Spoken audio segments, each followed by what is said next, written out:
Makanya ketika bapak ibu sudah paham dan mengerti, ana rabbaka usolli, pada saat itu kata Nabi, kalla lisanahu. Ini kalla lisanahu, lisanahu, kalla lisanahu. Apa artinya? Keluh lidah. Keluh lidah itu tak boleh kita menyebut-nyebut Allah yang sholat. Ya, tak boleh nyebut-nyebut itu. Cukup keluh lidah itu diam aja, cukup paham dan mengerti. Apa sebabnya keluh lidah bapak ibu paham dan mengerti? Sebab Nabi katakan man arafallah fahuwallah. Man arafallah fahuwallah. Apa artinya tuh? Barang siapa yang telah kenal Allah, Allah itu yang wujud secara mutlak, Allah itu yang sama basar kalam ilmu hayat secara mutlak, fahuwallah, maka yang wujud itulah yang Allah tuh. Rupanya Allah tuh segala yang wujud. Nah, Allah tuh segala yang wujud, Allah segala yang ada. Kalau Allah segala yang wujud, Allah segala yang ada, maka segala yang ada, segala yang wujud itu adalah kenyataan aku. Kalaulah segala yang wujud dan segala yang ada kenyataan aku, maka sesungguhnya segala yang ada dan segala yang wujud itu aku. Tidak ada siapa-siapa. Itu yang katakan makom Aryan, makom ma'rifat, makom Tuhan, makom kosong, makom telanjang itu. Betul-betul tak ada keakuan diri yang merasa di situ. Itu maksud Ustaz. Jangan bapak ibu nanti mengaku-ngaku udah makrifat lalu telanjang di situ ada antan orang mereka tuh mah dikajari anjing mereka. Makanya kalam-kalam ini kalau tak dipahami dengan arif dan bijak, dia selalu menjadi batu licin bapak ibu. Ya. Jadi, menjadi batu penaruang namanya. Makanya kalau tidak paham ditanya, itu maksudnya. Awak tidak paham, tidak namu apa tanya, berarti awak melanggengkan akan kebodohan diri sendiri. Itu tuh saseknya awak mereka. Itu perlunya bertanya tuh. Bertanya kepada siapa bertanya? Kalau awak nak tahu, kepada yang tahu. Kecil Allah tuh. Pas'alu, ini jawabannya. Pas'alu ahla zikri in kuntum la ta'lamun. Tuh pas'alu, tanyakanlah olehmu ahla zikri, kepada ahli zikir, jika kamu tidak mengetahui. Mestinya kalau bapak ibu tak paham bertanya kepada orang apa? Orang yang alim, orang yang profesor, ya, ulama, orang yang tahu. Tapi Allah tak suruh itu pas'alu, ya, ahlil alim, ya. Tapi pas'alu ahla zikri, jika kamu tidak tahu. Tanyakan kepada ahli zikir. Ahli zikir itu disebut namanya ahlullah. Nih. Ahli zikir itu disebut namanya ahlullah. Apa itu ahlullah? Keluarga Allah.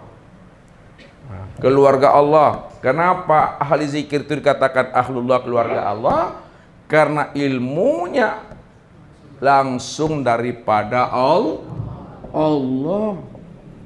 Apa kata Allah? Wastonaktuka li nafsi wa anahtartuka fastami' lima yuha. Aku pilih dirimu tempat bagiku, fastami' lima yuha, maka dengarkan olehmu, simak baik-baik apa yang telah aku wahyukan ke dalam hatimu, apa yang telah aku kalamkan ke dalam rohanimu, apa yang telah aku hantar ke dalam dirimu. Aku, kata Allah. Maka ahlullah itu yang dikatakan keluarga Allah, keluarga robbani, komunitas Tuhan. Ini yang dikatakan namanya ilmu laduni. Ini yang dimaksud namanya ilmu kasab. Ini yang disebut namanya ilmu sir. Ilmu laduni, ilmu kasab, ilmu sir. Langsung Allahnya yang memberi hidayah dan petunjuk ke dalam dirinya.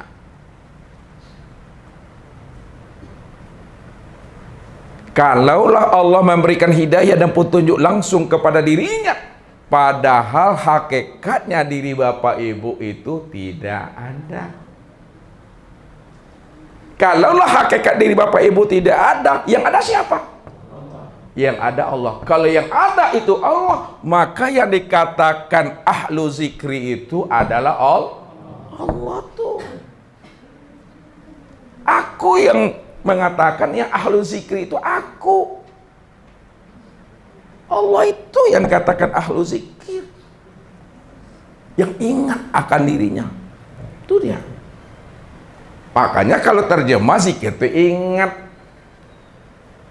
Zikir itu artinya ingat. Yang ingat itu siapa?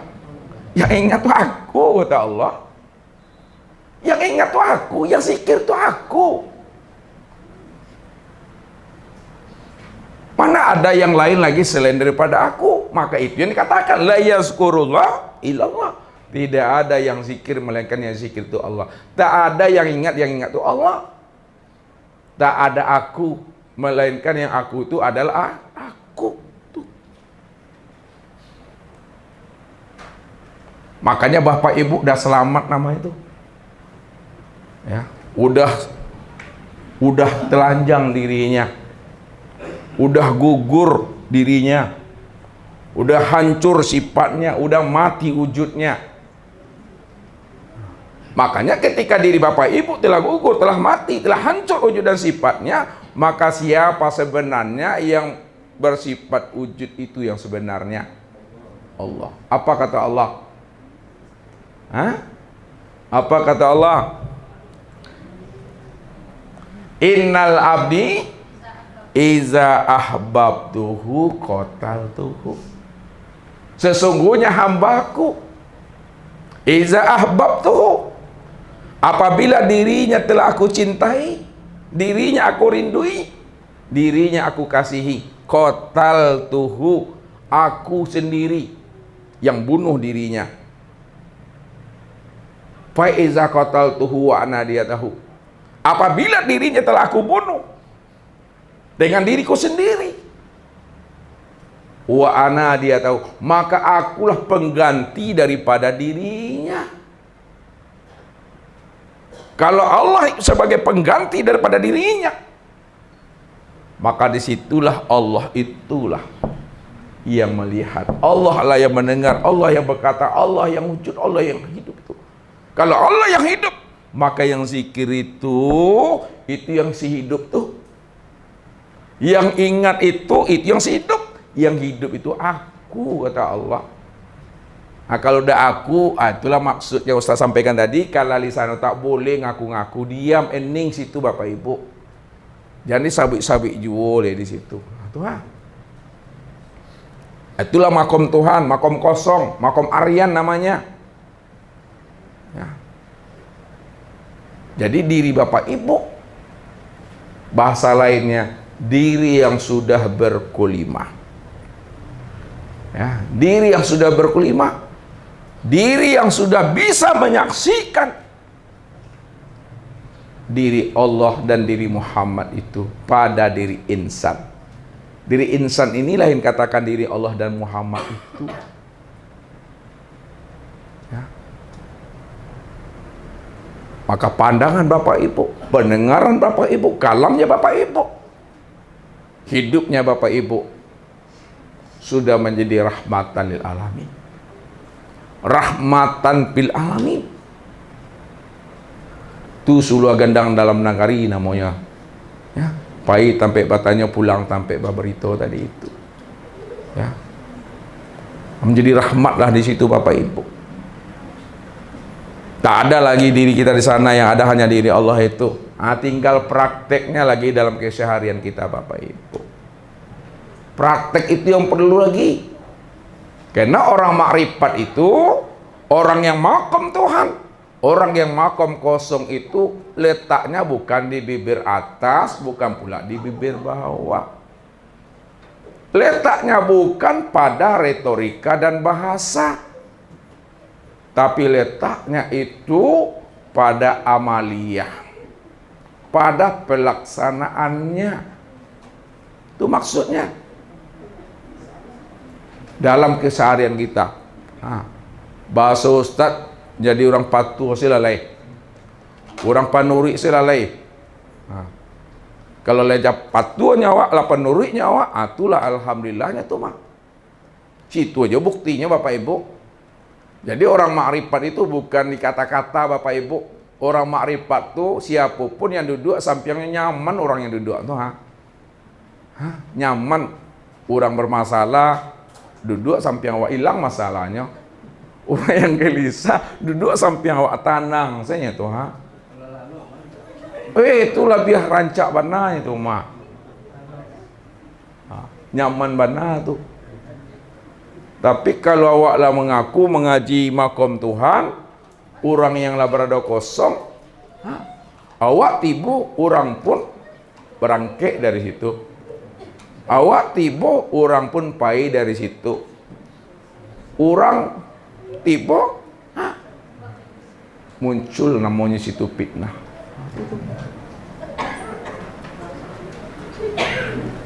Jadi inilah rahasianya, kita mesti pahami. Jadi tinggal prakteknya Bapak Ibu ya. Nah, kalau kita sudah praktek ya sudah sama-sama paham, nikmatilah hidup ini lagi. Kan itu yang saya selalu bilang tuh Daniel, apa tuh Daniel? Kau boleh lah bisa golong kopi caknya, ala bisa dilayangkan, kan itu tuh. Kok minum ala bisa diminum tuh mah. Kok panik munjua, kok kantua boleh lalu. Tapi jangan lalu kini. Saya lalu kini kami talkinkan sama-sama. Talkinkan sama-sama. Itu maksud Ustadz tuh enggak ada kita lagi menyala-nyalakan nasib, menyalakan ratak tangan, ratak jari. Dia menyala-nyalakan diri Bapak Ibu. Menyalahkan diri, menyalahkan nasib, menyalahkan takdir, al-samu menyalahkan Allah. Karena Allah itu sudah sempurna pada di hati yang tak boleh Tuhan. Baik sangko kepada diri, al-samu baik sangko kepada buruk sangko kepada diri, al-samu buruk sangko kepada Allah. Elok kepada kawan, al-samu elok. Buat buruk sama kawan, al-samu buat kepada Allah. Itu mesti dipahami. Itu yang rahmat itu. Jadi yang terpandang itu Allah Bapak Ibu. Jangan sampai tidak terpandang Allah di situ. Siapa yang tidak mampu memandang Allah pada temannya, pada sahabatnya, pada kawannya, pada segala yang wujud, itulah pandangan yang berdosa. Man nazara ila sayyin malam yarallaha fihi fahuwa batil. Barang siapa yang bisa memandang kepada teman dan sahabatnya, bisa dia memandang ke depan, ke belakang, kiri kanan, bisa dia memandang bajunya, bisa memandang celananya, tapi dia tidak mampu memandang Allah pada segala yang wujud, itulah pandangan yang berdosa. Berapa umurnya? 60 tahun dah berdosa dia. 70 tahun dia dah berdosa dia. Itu yang saya sencaro tuh. Hidup indah ado menjadi barokah dan rahmat itu. Maka jaga dirimu, kata Tuhan, ku anfusakum, jaga dirimu. Diri yang mana yang dijaga? Jaga diri yang zahir, jaga diri yang batin. Kenali diri yang zahir, kenali diri yang batin. Supaya dirimu itu jangan dia mengambil bahagian nanti di neraka. Jangan sampai dimakan api neraka. Yang dimakan oleh api neraka itu yang berwujud sesuatu. Tapi kalau diri Bapak Ibu itu telah berwujudkan nur, lihat, apabila diri Bapak Ibu itu sudah berwujudkan nur, sedangkan nur itu adalah wujudnya Allah, dan Allah itu adalah aku itu yang Allah, maka padam api neraka pada diri Bapak Ibu, tidak akan dimakannya. Begitu ditanamkan ke dalam hati. Kenapa? Iman itu tidak bisa dipaksakan Bapak Ibu. Tidak bisa dipaksakan. Yakin itu dari dalam. Makanya kalau yakin itu dari dalam, disitulah dikatakan oleh Daniel, sakitnya bukan di sini Bapak Ibu, tapi sakitnya di sini, di sini, di sini. Iman itu bukan kata si A, itu maksud Ustadz. Iman itu bukan kata si B, bukan kata kawan, bukan kata guru, tapi iman itu dalam ini ya. Al insanu siri wa anasirahu. Sulit untuk diungkapkan Bapak Ibu. Itu yang sebenarnya. Itulah anugerah Allah. Itulah petunjuk Allah. Kalau itu adalah anugerah Allah dan petunjuk Allah, tidak ada satupun makhluk yang mampu mencabut keimanan yang ada di dalam diri Bapak Ibu, karena iman itu Allah yang menanamkan. Apa kata Allah? Walakinnallaha habbaba ilaikumul imana wa zayyanahu fi qulubikum. Allah lah yang membuat hati kita ini rindu, cinta dengan keimanan. Kalau Allah yang membuat hati ini rindu dan cinta dengan keimanan, maka Allah pula lah yang menanamkan keimanan itu selalu tertancap dia di dalam hati kita. Kalau iman sudah tertancap di dalam hati, nur itu sudah tertancap di dalam diri, rahasia diri Allah itu telah lebur menjadi rahasia diri. Wa qarha ilmul kufra wal fusuqa wal isyan ulaika humur rasyidun. Pasti kamu akan benci melihat namanya kekafiran. Pasti kamu tidak akan pernah suka melihat namanya kefasikan. Pasti kamu itu muak melihat orang yang sengaja berbuat dosa. Orang yang benci melihat kefasikan. Orang yang benci melihat kemaksiatan. Orang yang muak melihat namanya perbuatan dosa. Ulaika humur rasyidun. Itulah sebenarnya orang yang rasyidun. Itulah orang yang mendapat petunjuk. Tapi kalau Bapak Ibu ada orang yang suka dengan dosa dan maksiat, senang dia melihat orang maksiat, itu tanda orang apa nama Bapak Ibu? Hah? Tanda orang apa nama itu? Antaran tahu Ustaz loh. Dah bisa Ustaz jawab itu dah. Labi gaji kau mah. Hah? Ambil iktibarnya tu. Rabab sih kamu nyampen itu mah. Ya kan? Ala bersorak-sorak, Ustaz malah berparang, Ustaz berkeringi, Ustaz nak panik aku. Biar paham itu ya. Tinggal mengunyah-ngunyah, tak bisa dah. Payah ngunyah, ambil ia tu, masukkan kamu melalui talan tu. Nikmati tu. Sorong saya. Inilah rahasianya. Dah dihantarkan kaji Bapak Ibu. Inilah tergantung anugerah Allah sebenarnya. Makanya tugas Ustaz tidak memberi hidayah, tidak memberi petunjuk, tapi tugas Ustaz hanya menyampaikan hidayah dan petunjuk. Begitulah tugas Nabi dan Rasul itu. Asyaihu fi ahli kan Nabi fil umati. Peranan Bapak Ibu dalam rumah tangga, sebagai suami, sebagai istri, sebagai ayah dan ibu, mengajak dan membimbing suami, istri, anak cucunya kepada jalan Allah, sudah sama seperti tugasnya peranan Nabi dan Rasul. Peranan Nabi dan Rasul mengajak dan menuntun umat kepada jalan Tuhan. Kalau kita sudah mengambil bahagian daripada itu, membimbing anak-anak kita, menantu kita, cucu kita kepada jalan Allah, maka tugas Bapak Ibu sudah sama persis seperti tugasnya Nabi itu. Itu rahasianya. Jadi bukan kitanya Bapak Ibu yang dipandang Allah itu, oh mereka paham atau tidak, bukan itunya. Yang penting kamu sudah mau menyampaikan yang hak. Kamu sudah mau mengenalkan diriku. Udahlah tuh, masalah dapat petunjuk atau tidak itu urusan aku. Ini yang Allah maksud, fa iza azamta fatawakal 'alallah wa may yatawakkal 'alallah fahuwa hasbuh. Apabila azam udah bagus, kebenaran telah disampaikan, hidayah telah diunjuk-unjukkan kepada mereka. Hasil akhir daripada hidayah dan kebenaran yang kamu sampaikan itu serahkan kepada aku. Aku yang menentukan hasil akhirnya, kata Allah. Kalau Allah yang menentukan hasil akhirnya, maka setiap dakwah, setiap nasihat, setiap fatwa yang Bapak Ibu sampaikan tidak akan pernah dia menjadi duri di dalam daging ini. Dia ikhlas, lapangnya. Nyo datang banyak, nyo datang sekete, atau yang top-top sih yang datang tidak ada masalah dah. Dia tahu top-top tua-tua, pompong poka-poka saja. Tak ada jadi masalah, lo lapang saja. Begitu dakwah. Jadi semangat Bapak Ibu takkan pernah kendur. Mau 1 orang, mau 2 orang, mau 5, tetap semangat. Nabi kan begitu. Nabi itu selalu dirayu-rayunya Tuhan tuh Bapak Ibu. Tidak ada Nabi itu doanya tuh untuk mencelakai umat ini.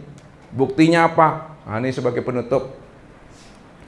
Ketika Rasulullah itu dizolimi oleh umatnya, yaitu penduduk Taif, ya, lalu datang malaikat. Ya Muhammad, doamu mustajab. Doamu dikabulkan Allah Muhammad, karena engkau kekasihnya. Mintalah kepada Allah ya Muhammad, supaya Allah memberi hukuman kepada mereka. Kalau engkau betul-betul minta kepada Allah, supaya Allah menghukum mereka ya Muhammad, sekejap mata gunung-gunung yang ada di Taif ini aku cabut, aku timpakan kepada mereka, aku gulung penduduk Taif ini semuanya, kata malaikat. Itu tawaran malaikat. Tapi Rasulullah takut. Takut. Jangan-jangan dengan orang Taif yang merusak dirinya. Jangan-jangan penduduk Taif yang menzolimi dirinya. Nanti Allah akan timpakan bala dan musibah kepada mereka. Ketika itulah Rasulullah merayu Tuhan. Dirayunya Tuhan tuh Bapak Ibu, supaya Tuhan tidak menghancurkan negeri itu. Sebabnya apa Bapak Ibu? Allah bilang apa kepada Nabi? Man addani waliyan faqad hazantu bil harbi. Barang siapa yang menyakiti waliku, menyakiti kekasih aku, sudah sama dia berperang, mengangkat senjata untuk melawan aku. Adakah alam, adakah makhluk yang mampu menantang Tuhan? Tidak ada Bapak Ibu. Jadi siapa yang menyakiti wali dan kekasihnya, maka dia sudah berhadapan dengan Allah. Pada saat itu Nabi sadar, kalau aku tidak rayu Allah, jangan-jangan dengan perbuatan mereka kepada aku akan datanglah bala dan musibah kepada mereka. Ketika itulah Rasulullah itu bermohon kepada Allah, Allahumma hadi qaumi fa innahum la ya'lamun. Ya Allah, berilah mereka hidayah ya Allah. Jinakkan hatinya ya Allah. Luluhkan kalbunya ya Allah. Karena mereka belum berilmu ya Allah. Mereka belum paham dan mereka belum mengerti ya Allah. Begitu Rasulullah itu. Makanya ketika Nabi telah berdoa kepada Allah, apa kata Nabi kepada malaikat? Ya Jibril, andai kata ayah ibunya belum beriman ya Jibril, aku ini masih punya harapan kepada Allah. Mudah-mudahan anaknya beriman kepada Allah. Kalaupun anaknya belum beriman ya Jibril, aku masih punya harapan di hadapan Allah. Mudah-mudahan cucunya beriman ya Jibril. Kalau cucunya belum beriman ya Jibril, aku masih punya harapan di hadapan Allah. Mudah-mudahan cicitnya beriman ya Jibril. Kalau cicitnya belum beriman juga ya Jibril, aku masih punya harapan kepada Allah. Mudah-mudahan sebelum matinya akan dirinya itu, dia beriman kepada Allah. Rupanya Nabi itu sadar posisinya di mana. Kapasitas Nabi hanya sebatas basiro wa naziro, tawaso bil haq, tawaso bisab itu. Disitulah terbongkar rahasia Tuhan itu pada diri Nabi. Makanya Nabi bisa berbuat sabar. Di mana letaknya rahasia Tuhan itu terbongkar pada diri Nabi? Apa kata Allah? Walau sa'a rabbuka la amana man fil ardi kulum jami'a afa anta tukriun nasa hatta yakunu mu'minin. Kalaulah aku mau ya Muhammad, kalau aku berkehendak ya Muhammad, maka seluruh penduduk langit dan penduduk bumi tanpa kecuali semuanya beriman kepada aku. Mudah bagi aku karena aku maqalibul qulub. Aku yang menjadi rahasia dirinya. Mudah bagi aku. Afa anta tukrihun nasa hatta yakunu mu'minin. Kenapa kamu bernafsu supaya mereka mesti beriman dengan dirimu? Kenapa kamu bernafsu supaya mereka beriman dengan kalam-kalammu? Ingat kata Allah, innaka lan tahdi man ahbabta walakinnahu yahdi man yasha. Ingat hai Muhammad, kamu bukan Tuhannya. Ya. Kamu bukan Tuhan ayahnya, ibunya, istrinya, suaminya, anak dan cucu dan menantunya. Tapi yang menjadi Tuhan ayah, ibu, suami, istri, anak, cucu dan menantunya aku, kata Allah. Innahu azizun hakim. Aku yang maha perkasa. Di sini letaknya cerita Allah. Makanya Nabi bersifat sami'na wa ta'na saja Bapak Ibu. Nabi yakin kalau Nabi Allah yang memerintahkan berdakwah, kalau Nabi dalam berdakwah Allah yang suruh, maka keselamatan Nabi Allah yang jamin tuh. Jangan Bapak Ibu ragu. Kalau Bapak Ibu Allah yang suruh kenali aku, kata Allah. Oh, masalah keselamatan Bapak Ibu jangan risau, aku yang jamin, kata Allah. Allah yang jamin. Maka bertuhan kepada Allah. Jangan bertuhan kepada masa, jangan bertuhan kepada peristiwa, jangan bertuhan kepada alam, tapi bertuhanlah kepada Allah. Bersandar kepada Allah, bergantung kepada Allah. Kalau kita sudah bersandar dan bergantung kepada Allah, insya Allah alam pun mengenal diri Bapak Ibu yang sebenarnya. Apa kata alam? Melalui lisan nabinya. Man khafa minallahi khafahu kulla syai'in. Barang siapa yang sudah benar-benar patuh kepada Allah, benar-benar sudah bermakrifat kepada Allah, dia sudah bertuhan kepada Tuhannya alam, sudah bertuhan dia kepada Tuhannya peristiwa dan kejadian, yaitu Allah. Khafahu kulla syai'in. Maka seluruh alam akan takut kepada dirinya. Seluruh alam akan memberi rahmat kepada dirinya. Makanya bukti Allah memberi rahmat kepada Bapak Ibu, keluar Bapak Ibu dari majlis ini, di mana Bapak Ibu sering lewat di situ atau di sini. Apa kata jalan ini? Apa kata jalan ini? Hati-hati wahai kekasih Allah. Hati-hati wahai hamba Allah. Alam aja memberi rahmat kepada Bapak Ibu. Kenapa? Karena alam saja mampu mengenal dan memahami siapa diri Bapak Ibu sebenarnya. Maka kenalilah diri ini yang sebenar-benarnya. Insya Allah seluruh alam ini patuh kepada dirinya. Ini saja mungkin Bapak Ibu yang dimuliakan Allah. Mudah-mudahan Bapak Ibu mampu mengenali bahwa diri kita ini sebenarnya ada di dalam tiada. Ya, sebelum diri yang zahir ini wujud, sebelum diri yang zahir ini nyata, sebenarnya diri kita telah ada sebelum adanya diri yang wujud dan yang nyata itu. Itulah sebenarnya rahasia diri Bapak Ibu yang dikatakan nur, dan nur itu tiada lain aku. Kalau nur itu tiada lain aku, maka akulah yang sebenarnya nyata pada dirimu itu. Dirimu itu adalah nyatanya aku, ya akulah itu, kata Allah. Mungkin di situ saja Bapak Ibu mengambil pahamnya. Mudah-mudahan sebelum habisnya usia umur kita ini, kita sudah sampai kepada pengenalan dan penyaksian Allah, maka kita betul-betul sudah kembali kepada Allah dengan baik dan sempurna. Bila taufiq wal hidayah. Wassalamualaikum warahmatullahi wabarakatuh.